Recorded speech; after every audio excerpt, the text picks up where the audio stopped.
E eu digo a vocês que vocês são bem privilegiados. Por quê? Porque já ontem nós dávamos início a esse período do Advento.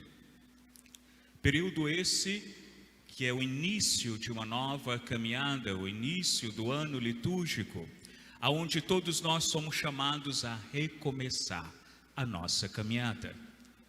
E vocês são privilegiados que vocês recomeçam essa caminhada, esse novo ano litúrgico, de fato com a novena, a festa da padroeira.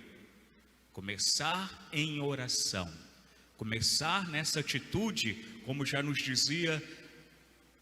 pedia o Senhor ontem na liturgia, que todos estivessem de pé em oração. E de fato vocês estão aqui firmes de pé em oração. Irão permanecer durante todos esses dias em oração. Peço ao Senhor que de fato vocês entrem em sintonia profunda com Ele. Peçam para que vocês aproveitem esse tempo de graça para um crescimento espiritual. Não basta só vir cada noite a novena e chegar aqui e pedir.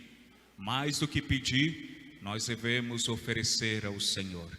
Oferecer a nossa vida, o nosso desejo de mudança, oferecer a nossa atenção, mais tempo para o Senhor. E assim estaremos iniciando este novo ano, que não é o ano civil, que começa no dia 1º de janeiro, mas esse ano litúrgico, de forma diferente, com Deus, movidos pela presença de Deus em nós, fortalecidos na fé e na esperança. Esperança essa que é o dom teologal que nós somos convidados a refletir ainda mais durante esse período do Advento. Vejam só, meus irmãos, como vocês já devem ter tido a oportunidade de refletir ontem, esse é o período no qual nós somos chamados a nos preparar para novamente fazer memória desse primeiro evento da encarnação, aonde o Senhor veio a primeira vez, se fez um de nós, na simplicidade de uma criança, para nos salvar. E nós, todos os anos, vamos renovando essa fé e vamos desejando acolher cada vez mais o Senhor em nossa vida, pedindo a Ele que renasça em nossos corações, em nossos lares, em nossa comunidade. Mas também pedimos ao Senhor que nos prepare para a segunda vinda do Senhor, a parousia. O que é essa parousia? É justamente aonde todos nós cristãos, cheios de fé e movidos pela oração, esperamos a segunda vinda do Senhor. E é isso que nós proclamamos no credo. Quando nós rezamos o credo, nós dizemos o quê? Creio no Senhor que virá. Exatamente isso que vocês disseram. Julgar os vivos e os mortos. Esse Senhor que veio, esse Senhor que vem continuamente em nosso encontro, em cada Eucaristia, por meio da sua palavra, mas esse mesmo Senhor que nós estamos esperando, aguardando, quando Ele vier com toda a sua glória para julgar os vivos e os mortos. Nós vivemos, meus irmãos, esse tempo da misericórdia, mas somos chamados a nos preparar para esse tempo da justiça, quando o Senhor virá para nos julgar. E é importante que estejamos atentos para que a nossa fé não seja só nessa realidade aqui presente, não seja só no hoje, não seja só nessa história, mas que nós caminhemos no hoje, nessa história, sempre com o coração projetado para a eternidade. Aqui, meus irmãos, é uma passagem, lembremos disso.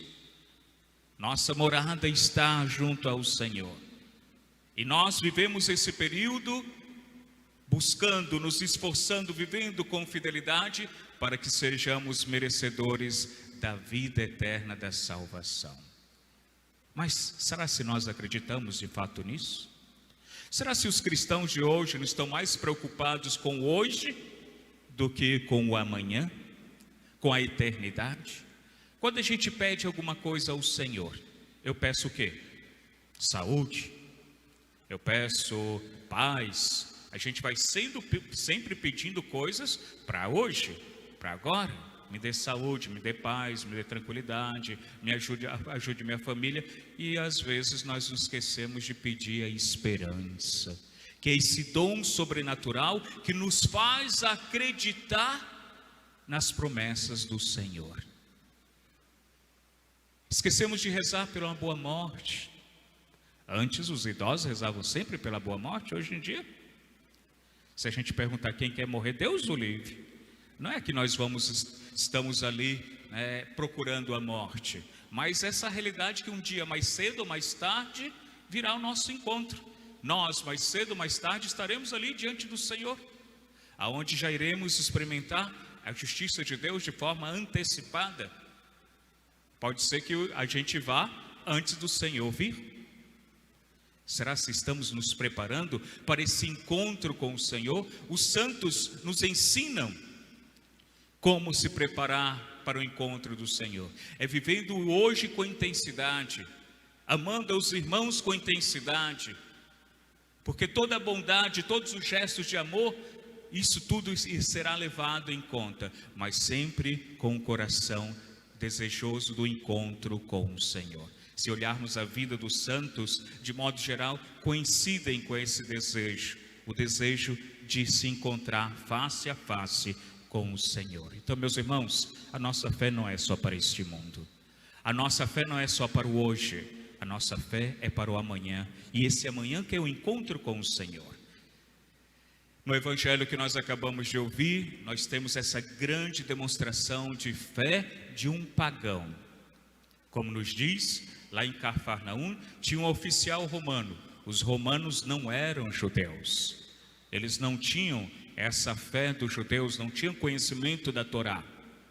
Mas certamente esse oficial romano ouviu falar do poder de Jesus, ouviu falar de todas as obras que Jesus estava cumprindo, e ouviu falar que ele tinha o poder de curar. E o que ele faz? Ele vai ao encontro de Jesus. Ele se aproxima dele e suplica: Senhor, o meu empregado está em casa, de cama lá em casa, sofrendo terrivelmente com uma paralisia. Jesus respondeu: vou curá-lo. E depois nós vemos, ele diz: Senhor, eu não sou digno que entres em minha casa, dize só uma palavra e meu empregado ficará curado. Então veja só, meus irmãos, algumas atitudes bonitas que nós podemos aprender com esse oficial romano. A primeira coisa que a gente tem que dizer é que, veja só, que o Senhor lá no final do Evangelho vai dizer, elogiar a fé desse homem. Nunca encontrei em Israel alguém que tivesse tanta fé. Por isso eu vos digo, muitos virão do Oriente e do Ocidente e se sentarão no reino dos céus. Quem são esses? São aqueles que não fazem parte do rebanho do Senhor. Isso nos faz refletir sobre a salvação de todos. O Senhor não veio salvar só os cristãos, o Senhor veio salvar a humanidade toda. E diante disso, nós devemos dizer como a igreja diz, aquela visão inclusivista, no qual se diz que todos podem ser salvos, até aquele irmão e irmã que nunca ouviu falar de Jesus. Eles podem ser salvos? Sim, mas somente em Jesus Cristo. O único intermediador de salvação é Cristo. Mas com isso, não fecha as portas para aqueles que não são cristãos. Uma pessoa que mora lá no Oriente, que nunca ouviu falar de Jesus, Deus o criou para quê? Para ser condenado? Não. Na esperança de que alguém vai falar de Jesus a eles. Mas certamente nem todos conhecem Jesus. E diante disso, assim, a esperança da salvação para esses nossos irmãos e irmãs. Se eles vivem com fidelidade as sementes do verbo, ou seja, aquilo que o Senhor propagou, o amor, a caridade, a compaixão, a justiça e a paz, eles podem chegar à salvação. E está aqui um exemplo concreto. Esse oficial romano, uma elite, o que ele vai pedir ao Senhor? Para um empregado. Olha só que gesto bonito, meus irmãos. Ele vai ao Senhor e pede, suplica para um empregado que estava sofrendo com paralisia. Ele não pede para si. Ele tem um olhar de sensibilidade, de compaixão para com um empregado. Uma pessoa, que certamente estava num nível muito mais baixo do que o dele, mas ele demonstra um amor grande a esse empregado, uma sensibilidade, uma compaixão, uma misericórdia, a ponto de suplicar aquele Jesus, aquele Senhor que ele não conhecia, mas que ouviu dizer que tinha poder, para que fizesse o milagre na vida daquele homem. Isso para nós é um exemplo, meus irmãos. Quando eu rezo, olha só aqui um minutinho. Quando você reza só por você? Reza só pelos seus? Ou você reza também por algumas pessoas na sua rua, lá no seu emprego, lá no seu trabalho, onde quer que esteja, que também estão precisando de oração? Ele nos ensina a não rezar só por nós, essa oração muitas vezes egoísta, mas que tenhamos um olhar atento para suplicar ao Senhor por todas as pessoas que necessitam, não importa quem sejam, se é rico ou pobre, se é um patrão ou empregado, mas que sejamos capazes de rezar pelas pessoas necessitadas. Então veja só porque o Senhor elogia. Primeiro, a confiança que deposita em Jesus. Tu podes, você tem o poder, tanto é que ele vai dizer, se diz vai, ele vai, se diz vem, ele vem, faz isso, ele faz. O que ele está dizendo? Ele está dizendo que Jesus tem o poder de fazer, ele está reconhecendo o poder de Jesus. Mas a outra atitude ainda mais sublime dele é essa sensibilidade, que nós aprendamos cada vez mais a ser sensíveis, meus irmãos, com as dores e sofrimentos daqueles que estão próximos a nós, e que muitas vezes fechamos os olhos. Que sejamos esse na vida de tantos irmãos, para que o Senhor chegue até eles. Muitas vezes precisa de nós. Se o Senhor se serviu daquele homem pagão para curar aquele irmão que estava sofrendo, muito mais deve servir de cada um de nós que somos cristãos. Consequentemente, somos chamados a ser testemunhos do amor, da sensibilidade, da misericórdia e da compaixão. Quantas pessoas o Senhor pode curar lá fora, não somente de doenças físicas, mas espirituais, se nós nos prontificarmos mais, tivermos mais sensibilidade de aproximar esses irmãos de Jesus. E por fim, meus irmãos, ele vai dizer, eu não sou digno de que entre em minha casa, dize só uma palavra e ele ficará curado. Todas as missas a gente faz essa profissão de fé, vocês já repararam? Vamos rezar juntos? Senhor, mais alto, vamos lá?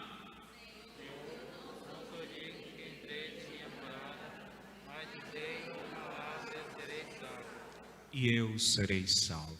Quando a gente reza isso, será que nós fazemos de fato uma reflexão do que nós estamos pedindo ao Senhor? A gente reza por rezar? Ou a gente está entendendo o que nós estamos pedindo, reconhecendo humildemente que não somos dignos, de que o Senhor, aquele Deus único e verdadeiro, se faz presente na Eucaristia em corpo, alma e divindade, irá fazer morada em nós. E aqui a gente faz essa profissão de fé humilde, Senhor, eu não sou digno, mas eu quero te receber. Senhor, não sou digno, mas eu quero que entres em minha morada, na morada do meu coração, da minha vida. Quando eu comungo o Senhor, quando eu me torno um com Cristo, qual é a minha postura? Será se de fato eu entendo que Deus está em mim? Não é só uma forma simbólica, mas o corpo, a presença de Deus, vivo e verdadeiro, está presente em mim? Meus irmãos, que cresçamos ainda mais nessa convicção. Certamente todos vocês já sabem que ali está o Senhor, mas não só receber, é de fato deixar Deus entrar no nosso coração, na nossa intimidade, e somente assim Ele pode nos transformar, somente assim Ele pode nos curar. Tenhamos essa humildade de saber acolher Deus em nosso coração, em nossa vida. Tenhamos essa humildade de saber suplicar ao Senhor: Senhor, não sou digno, mas eu quero que me transforme, quero que se faça morada em mim. E por fim, meus irmãos, hoje vocês são chamados, convocados a refletir com um tema geral: Maria, mãe e modelo da igreja, casa de acolhida e do envio. E hoje, como subtema, a igreja casa da palavra. De forma sintética, meus irmãos, eu poderia dizer: nós somos chamados a, de fato, viver essa acolhida. Que todas as pessoas que entrarem por essas portas sejam de fato acolhidos com amor. É muito importante, mais do que nunca hoje, essa dimensão da acolhida entre nós. Eu digo isso, deixa eu só dar um testemunho rapidinho. Eu lembro de um senhor que nunca pisava na igreja, nunca ia para a igreja, e a sua esposa sempre ia. Eles não eram casados na igreja, e eu comecei a me aproximar devagarzinho dele, e comecei a conversar, chamando ele para a missa, e conversando sobre a importância do matrimônio, e ele, aos poucos, ele foi se aproximando. E uma das vezes que ele foi à missa, olha só como ele foi acolhido: fulano aqui, menino, o mundo vai se acabar. Olha aí quem está aqui, ainda gritou para os outros que estavam ali. É um milagre, olha aí. Meus irmãos, ninguém deve ser acolhido com piadas, mas todos devem ser acolhidos com amor. Quantas pessoas gostariam de vir aqui e de fato se sentirem acolhidos? Porque essa é a casa da acolhida. Essa é a casa de Deus, e se é a casa de Deus, é a casa de todos os irmãos e irmãs, sejam lá quem forem. Não importa o que tenham feito, não importa o passado de ninguém, todos são convocados a vir à casa do Senhor. E chegando aqui, nós que somos os irmãos mais velhos, somos chamados a acolher esses irmãos com caridade, com alegria. É muito melhor você ser acolhido quando alguém chega para você e diz: que alegria que você está aqui entre nós. É ou não é? Não ouvi. Continuo não ouvindo. Então tenhamos de fato essa sensibilidade em acolher. Que vocês possam estar refletindo durante todos esses dias: será se nós, como Igreja de Cristo, da paróquia de Nossa Senhora da Conceição, estamos sendo acolhedores? Estamos também nos prontificando e ao encontro desses irmãos, como nos diz aqui, casa da acolhida e do envio? Então vamos pedir ao Senhor que esse tempo de início do advento, que coincide com o tempo da novena, seja um momento propício para estarmos avaliando a nossa vida. Primeiro, avaliar como anda a nossa fé nas promessas do Senhor.